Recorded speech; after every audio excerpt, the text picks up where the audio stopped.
Well, we don't do this often, but we're going to do it today. The game is so bad we don't need a fourth quarter to tell you that the Knicks are going to the Eastern Conference Final.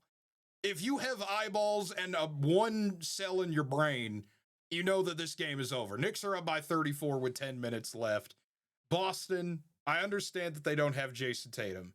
I get that. You won game 5 at home. You still have a good record without Tatum.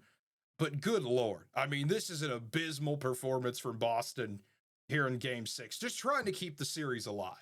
Just trying to have that hope of, hey, let's take it game by game. Let's extend this thing out a little bit. You're the defending champions, and the Knicks are just absolutely taking it to them.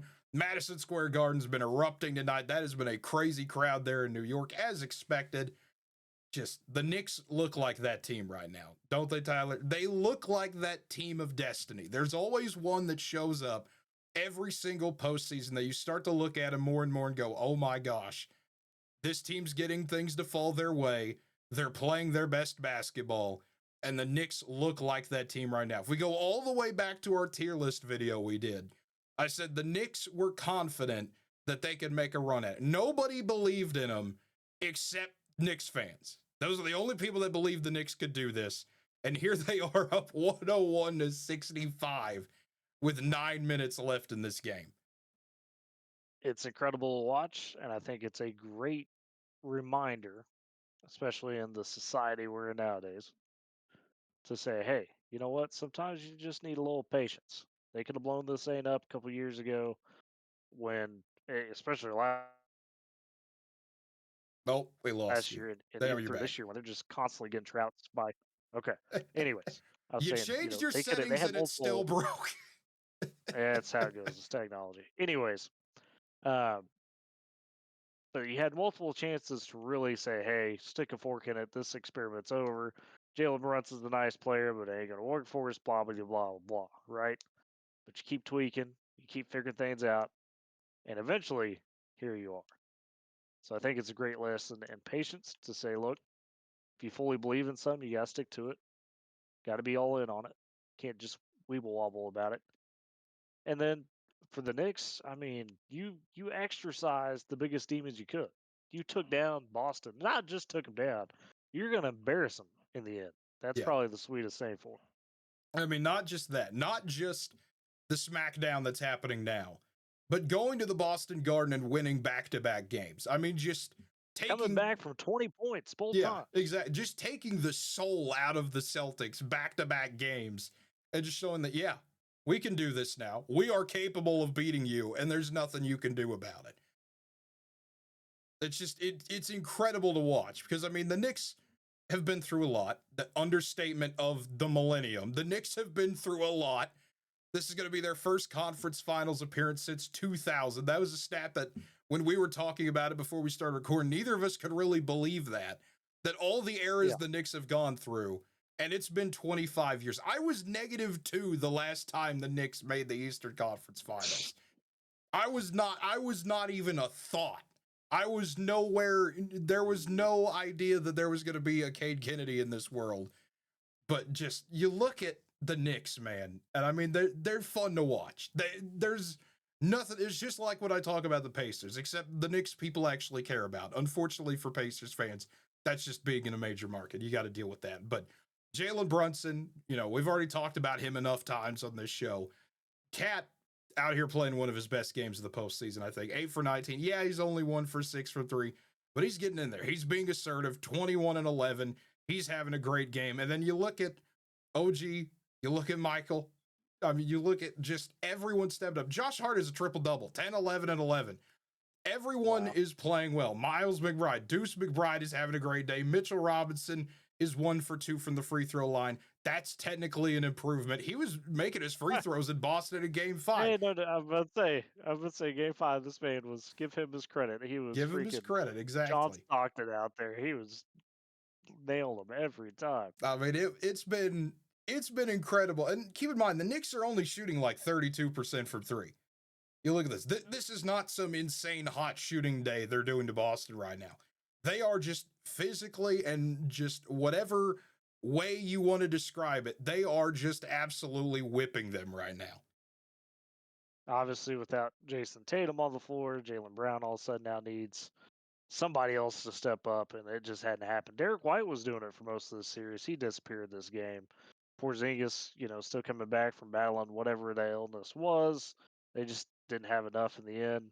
You feel bad for Boston in that sense because you don't want to see Tatum get that type of injury, obviously, and that's going to have long-term ramifications that I don't think are fully realized until later this summer. But it's just how it goes sometimes for Boston. You got your championship, but unfortunately, your window might have closed a little earlier than you thought.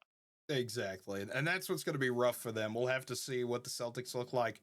Really, not even next year, really 2 years from now, like you were Yeah. alluding to. Drew Holiday, again, nowhere to be found in this game. 1 for 8, missed both his threes. Al Horford's out here trying to do something. He is a minus 33 in plus minus. And that's one of the better scenarios for the Celtics starters right now. That is not a good sign at all. Luke Cornett has the best plus minus of any, if you believe in plus minus, of any of the Celtics starters. And he had a great game 5. I mean, he had an amazing game 5, but today, he was. today, nowhere to be found. 5 points, 5 boards. The Knicks are just absolutely bodying Boston. There's really nothing else to say about it other than just, for game 6 at least, it's just domination on the Knicks side. I wanted to hold off until this series was officially done to kind of really put this thing in retrospect for the Knicks because it's been 25 years. It's been so long. We've seen era after era of the Knicks rise and fall, and they've never even made it to the conference finals. They're finally here. And Tyler, the last 2 times the Knicks made the conference finals was the far off year of 1999 and 2000. And take a wild guess who they played in both of those series. Just take a wild guess. Indiana and Indiana. The Pacers and the Knicks are always destined to meet in the Eastern Conference Finals. Well, and if you want to talk about destiny, I don't necessarily, I don't know about destiny, but I do think life sometimes is wrestling, pro wrestling. Big fan. Last July, Madison Square Garden, WWE is doing their big show there. That's kind of one of their sacred grounds, if you will. Is Madison Square Garden. It's kind of where it got all started, so to speak, for that promotion. But anyways, they're doing one of their shows, their big show. Jalen Brunson, good wrestling fan. He shows up. He's there. He's partaking, having a good time. He's with the good guy of the show, so to speak. LA Knight. Well, the bad guy comes out, Logan Paul. Who does he have with him? Tyrese Halliburton. There you go. They have a stare down. Brunson had a chair.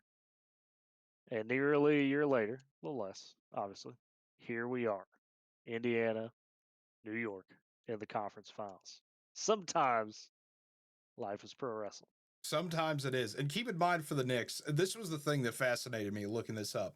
The last 2 times the Knicks have made their big runs, if they want to get to the finals, they have to beat Indiana.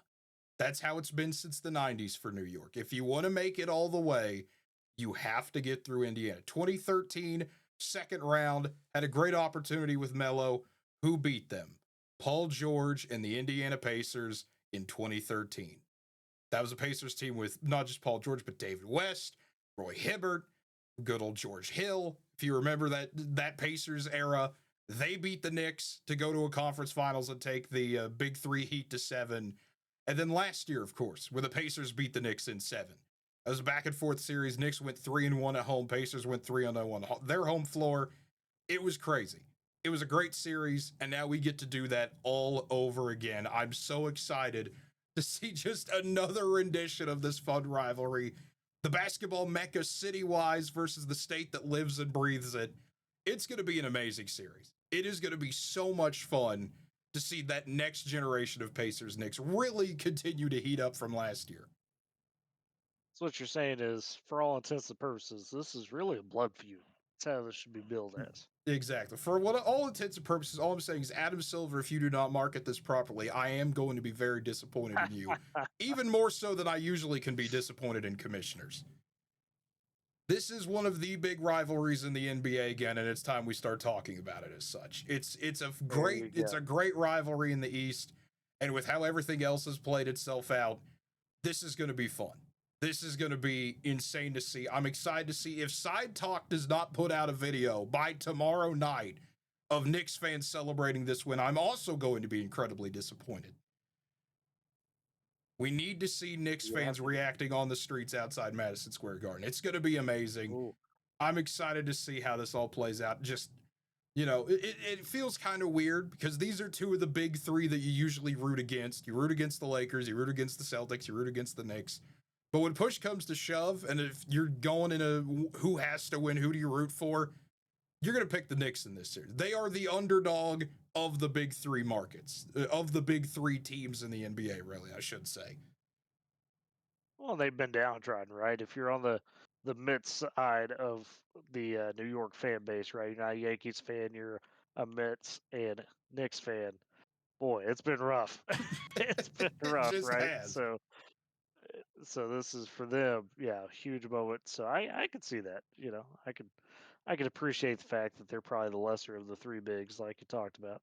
Yeah, it's one of those where I really just don't have a whole lot else to say about it. Again, this is more just kind of one of those going to turn to a rambly off the cuff video, but good for New York.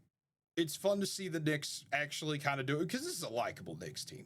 This just is. Jalen Brunson's fun. Cat's fun. Bridges and Anunoby are great. Josh Hart doing his thing. The Nova Knicks have been fantastic. This is one of those weird teams. I'm excited to see how the next 7 minutes play out because we might see PJ Tucker minutes. And PJ Tucker going to a conference final in the year of our Lord 2025 is a really funny sentence. It just is. But man, just for Boston, I mean, wrapping this up for the Celtics, obviously not the season you wanted. That goes without saying. Jason Tatum's injury, absolutely devastating for Boston. And that's something that we'll have to continue to talk about, not just now, but also in the next season and really even into 2027 potentially. That's going to be a long-term thing. We've talked about that a little bit, but the defending champions go out. There will be a new champion.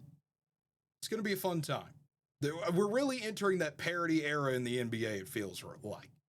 That's the new CBA that went into effect, but it feels like we're starting to enter that. The East is unpredictable. Every year, it's just going to be some weird combination we get in the conference finals. And honestly, I'm all for that. Yeah, I mean, that's what makes it fun, right? You want to see that. You want to see teams that, um, not necessarily fan bases that feel like they have a chance every year, but just being able to go into the season and not say, okay, well, it's L.A., Boston. It's predetermined. Even with the Thunder, we saw one seed go down with the Cavs, with the Thunder, right? They're on the ropes. So truly, it could be anybody's game if you get to the postseason. Yeah, this feels like the weird chaos postseason year. We'll have to see if that continues. Folks, as always, if you enjoyed this video, feel free to leave a like, leave a comment down below. If you're listening on Spotify, give us 5 stars over there and click the subscribe button. Either click it, down there below the video or click on the button above my face. Watch me react to Cooper Flag being basically drafted by the Mavs. That's going to happen. If it doesn't, I will find Nico Harrison. But for more Jalen Brunson glazing and other fun things, feel free to click the subscribe button. Wait.